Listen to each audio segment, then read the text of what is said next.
check natin yung charging. Kung okay yung charging niya. Check natin.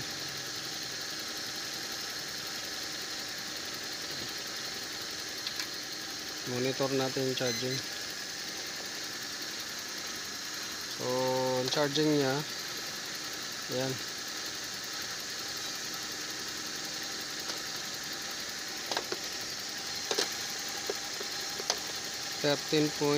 So pabago-bago 13.4.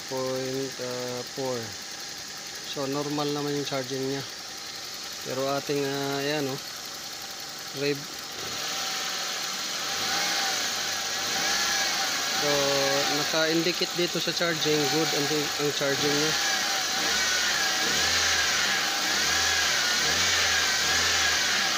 Ayan. Good yung charging niya. So ating i-aircon kung gaano kataas yung drop niya. Pailawin na rin natin yung ilaw. So pailawin natin yung ilaw. Yan. Tapos sabayan natin ng aircon. Yan.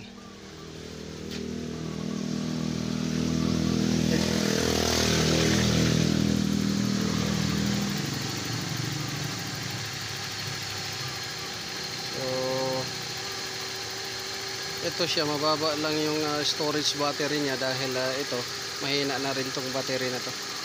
Itong galing sa ibang sasakyan, mahina na rin yan. Kaya 12 point 9 yung charging. So dapat hindi bababa sa 13. So patayin natin tong ilaw kung magbabago ba. So ayan.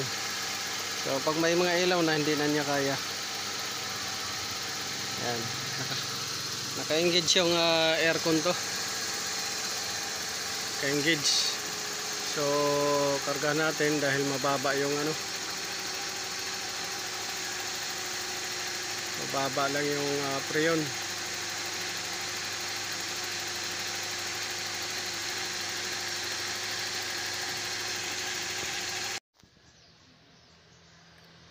So nandito tayo sir sa sasakyan ninyo, sa unit ninyo. Ito. So ina-observe natin yung aircon ninyo. Yan, tsaka naka-charge din yung battery. So yung preyon nandito. Tapos yung gauge nakasalang.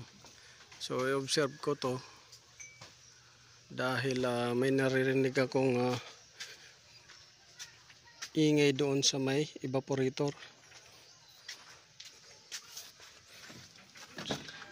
So may narinig ako doon sa loob niyan, sa likod, evaporator niyan.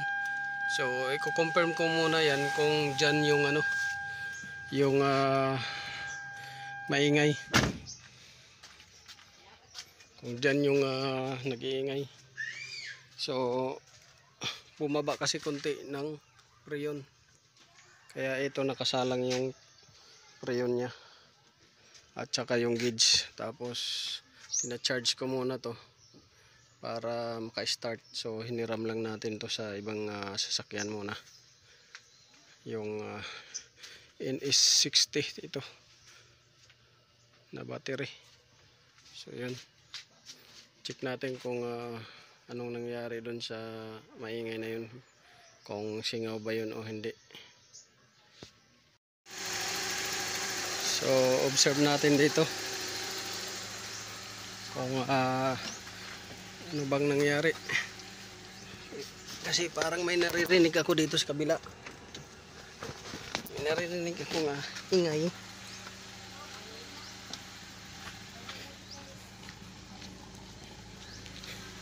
Galing dito sa evaporator nya.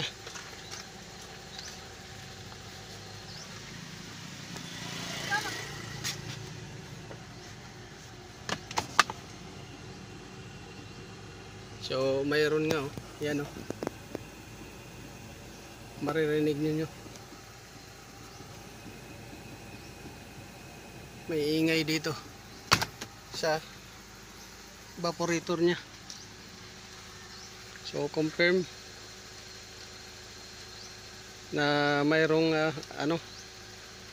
ingay diyan sa evaporator. Ilagyan natin ng karagdagang preyon para makuha natin, justify. So yun.